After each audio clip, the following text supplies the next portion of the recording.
Hello, my fellow Facebook Live viewers and YouTube live stream viewers. I'm going live to address the inauguration and protests that happened on the 20th and other protests that may soon follow after. As many people in the world, I do not agree with Trump being president. I do not believe that he won fair and square. I do, in fact, believe Russia may have had a hand in altering the election. But that's over now. The election's over. He's in office. He's the 45th president. I heard his inaugural speech, and all I have to say about it is I'll believe it when I see it.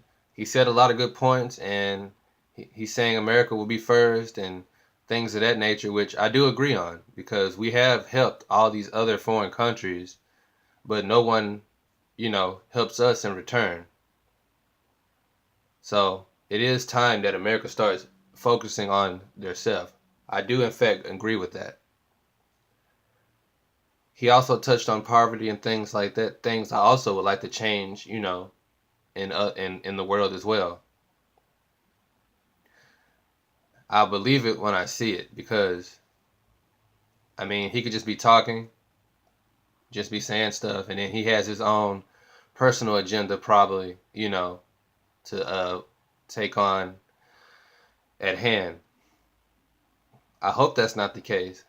I hope he is, in fact, for all American people and women, because I noticed that a lot of women marches did take place and are still taking place. And I understand, given how he is and acts towards women, they have a right to be concerned. I'm concerned for them because he says he's going to do all these things, but is he really going to do it?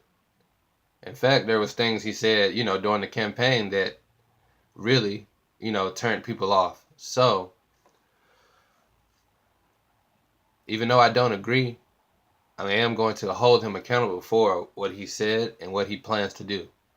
That's the only thing we can hope for. As far as the riots and everything, I wish people wouldn't have done those things. That's not going to solve anything. It's only going to get you arrested, in which it has been, since there were like over 200 arrests reported because of those riots. Tearing up the city and the world never gets you anywhere. It only makes you look like a fool and an imbecile. If you're going to truly protest, do it the right way. There is always a right and a wrong way to do things, and doing riots and tearing up things is the wrong way. I could see if any of that stuff belonged to Trump himself, but it doesn't. It belongs to the city of Washington, D.C. and other cities that may have did riots as well. If you want your voice to be heard, there's other ways to do it. Marches sometimes work and sometimes do not work. But I'd rather you do a march than tear up something. You can voice your opinion to the right people. Get in contact with the people that may hear you and can help you make the change you're trying to make, or carry out your plans. But as I like to say, I'll give him a chance. I'm not going to be silent. I am not going to accept this of what has happened, but all we can do now is give him a chance. If he does right by the people and for the people, I am grateful and amen to that. If he does not, we will have to stand up for our rights and fight back for a country that is ours.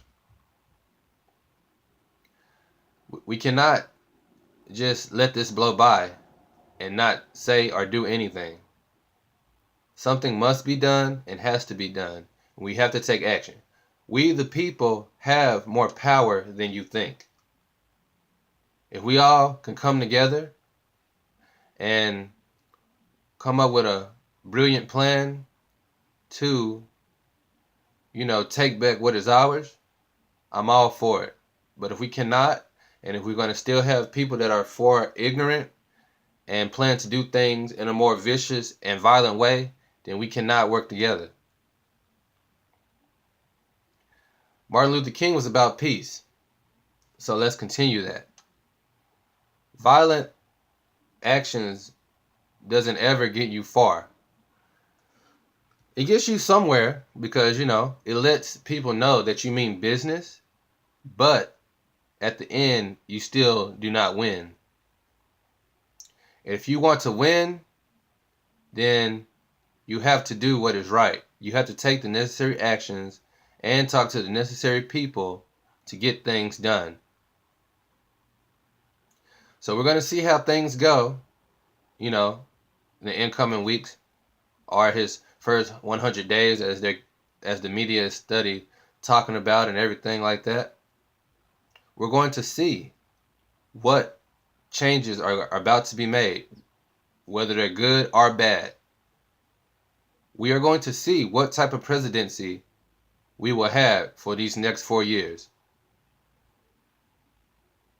All I'm saying is, do not be silent. Be very concerned about what's going on. I'm not just saying be able to watch and not do anything. Don't be an innocent bystander. What I'm saying is, do your part. If everybody do their part, a lot of things can get done. This has been Braylon Blair. If you would like to keep up with the progress of what I am doing and the show once I start airing it, which is Braylon's Real Talk Live, make sure to give the Facebook page a like at Braylon's Real Talk Live and subscribe to the channel, Braylon's Real Talk Live. I would truly appreciate the support. Join the fight, and together we can make real change. Thank you.